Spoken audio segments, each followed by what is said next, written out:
구독자님 안녕하세요. 자동차 보상쌤입니다. 사고로 자동차가 대파된 경우 보험사에 전손 처리를 요구할 때 또는 미수선 처리를 요구할 때 가장 중요한 것을 확인하지 아니하고 보험사에 대응을 하게 되면 큰 손해를 보기도 하고 쉽게 해결되지 않아 마음고생을 많이 하게 됩니다.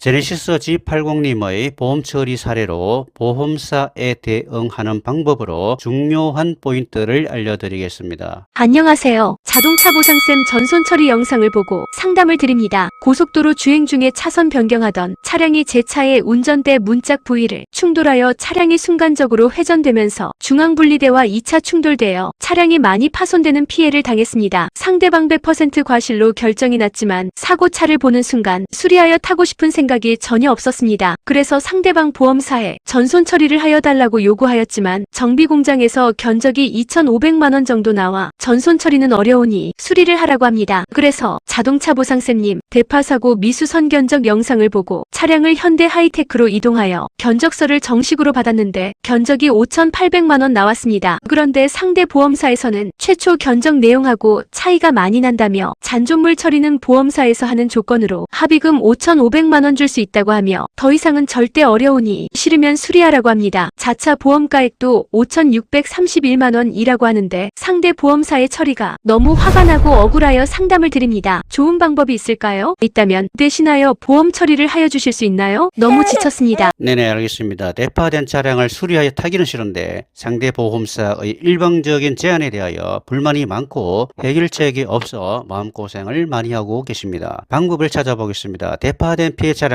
보험으로 수리하지 아니하고 보상받는 방법은 전손 처리와 미수선 처리가 있습니다.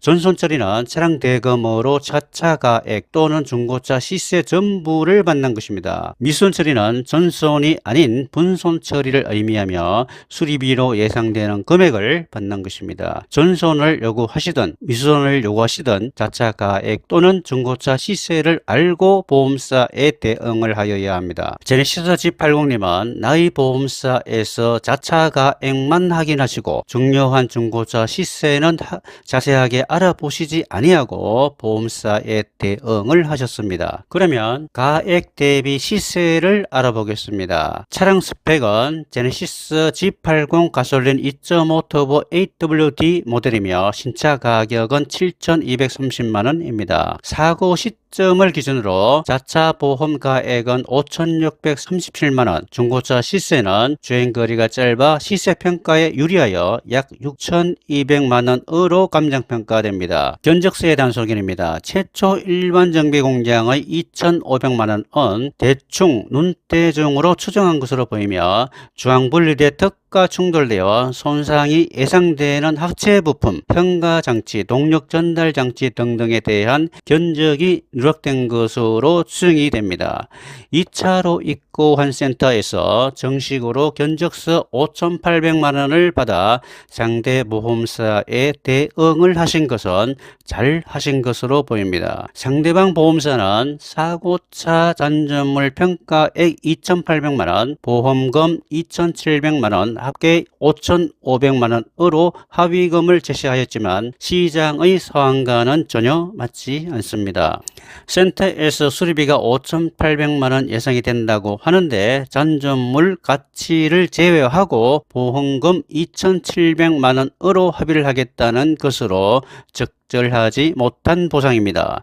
보험사는 제시한 금액이 싫으면 그냥 수리를 하라고 할 경우 속된 말로 한장할 노릇이죠. 그렇다고 무작정 민사소송을 하자니 어렵게만 생각이 되고 대파된 차량을 보면 사고 트라우마가 오래 갈 것 같고 이러지도 저러지도 못하는 경우 고민을 많이 하게 됩니다. 미수선 처리 팁입니다. 상대방으로부터 배상을 받는 경우 중고차 시세가 중요한 이유를 알아보겠습니다. 첫째, 전손 처리를 요구할 때 시세가 보상금 최고 한도이므로 다툼과 분쟁이 많이 발생합니다. 대파 피해를 당한 경우 내 보험 자차 가액 중고차 시장의 시세 확인은 선택이 아닌 필수입니다.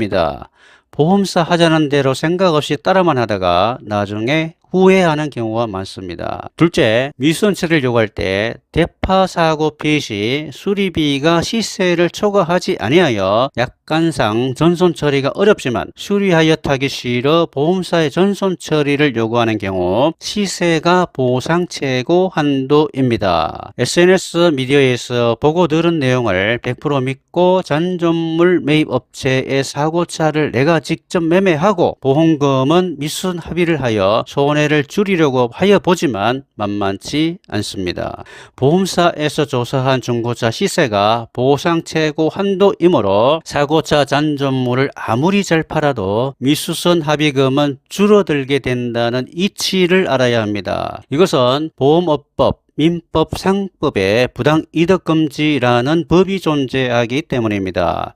미수선 수리비와 잔존물 가치 둘을 합쳐서 시세를 초과하여 보상을 받게 되면 사고로 인하여 이득을 챙기는 부당이득으로 본다는 취지입니다. 손해상사 최종 결론입니다. G80님의 보험 처리는 자차 가액 5,637만원은 중고 시세 6,200만원보다 적으므로 자차 보험 처리는 의미가 없습니다. 상대 보험사의 대물배상 책임으로 보상을 잘 받아야 하는데 보험사에서 최초로 제시한 시세평가 금액 5,500만원은 시장의 상황과 맞지 아니하고 적정성, 공정성이 없는 것으로 보이며 최초 입고 공장의 구두 견적이 2,500만원인데 갑자기 2차 입고 공장의 견적이 5,800만원이라 보험사에서 당을 했겠지만 2차 견적서를 참고하여 미수선 합의금 및 잔존물 가액을 합하여 새로이 평가한 시세 6,200만원으로 신속하게 마무리하여 드렸습니다. G80 사건 처리와 관련 알아두면 좋은 팁입니다. 전손이란 사고로 자동차가 손상되어 보험 처리를 받게 되는 경우 자차인 경우 사고 시점의 차량 가액을 피해자인 경우 사고 시점의 시세로 차량 대금 전부를 보상받는 경우로 전부 손해라고도 합니다. 보험업법, 민법, 상법 등 법적 전손의 종류를 알아봅니다. 첫째, 절대전손. 보험 목적물인 자동차가 대파되었거나 화재로 전소되어 수리가 불가능한 상태입니다. 둘째, 추정전손. 수리비 예상액이 가액 또는 시세를 현저히 초과하여 경제적 가치가 없는 경우로 경제적 전손이라고도 합니다. 셋째, 임의전손. 요즘은 지등록세 보상 문제로 분쟁과 민원이 많이 발생하자 전손이라는 용어는 쑥 들어가고 이전 매각, 분손 매각이라고 합니다. 전손이면 전손이지 이전 매각은 무슨 말인지 보험 소비자는 헷갈리게 되며 전손이면 취등록세를 주는 게 맞지 않느냐, 내 차를 가져가서 팔면서 세금을 준다 안 준다 말도 많고 탈도 많습니다. 임의전손 이전 매각은 자동차 보험약관에 없으며 보상 실무에서 합의를 위해 발생하는 현상입니다. 이유는 이렇습니다. 첫째, 소비자가 전손을 요구할 때입니다. 대파된 자동차를 수리하여 타기 싫은데 수리비 예상액이 가액 시세를 초과하지 아니하여 정상적인 전손 처리가 어려울 때입니다. 둘째, 보험사에서 손해를 줄이기 위해 권유하는 경우입니다. 피해 자동차의 경우 수리를 하게 되면 수리비, 경락손해, 간접손해 등등 보험금 지급액이 늘어나게 되지만 이전 매각 처리 시 잔존물 가치를 평가한 후 미순 수리비로 가액 시세를 맞춰 보상하랍니다. 임의전손 이전 매각으로 소비자는 사고차를 수리하지 아니하고 차량 시세를 받아서 좋고 보험사는 손해를 줄일 수 있어 좋고 누이 좋고 매부 좋은 경우도 많이 있습니다. 분손 뜻입니다. 사고로 자동차가 손상되어 수리비 예상액이 가액 시세를 초과하지 아니하고 수리가 가능한 경우로 차량 대금으로 부분 보상, 일부 보상을 받는 경우입니다. 수리, 미수선 처리, 임의전손, 이전 매각 모두 분손 처리에 해당이 됩니다. 끝까지 함께해 주셔서 감사합니다. 다음에는 더 유익한 내용으로 뵙겠습니다. 감사합니다.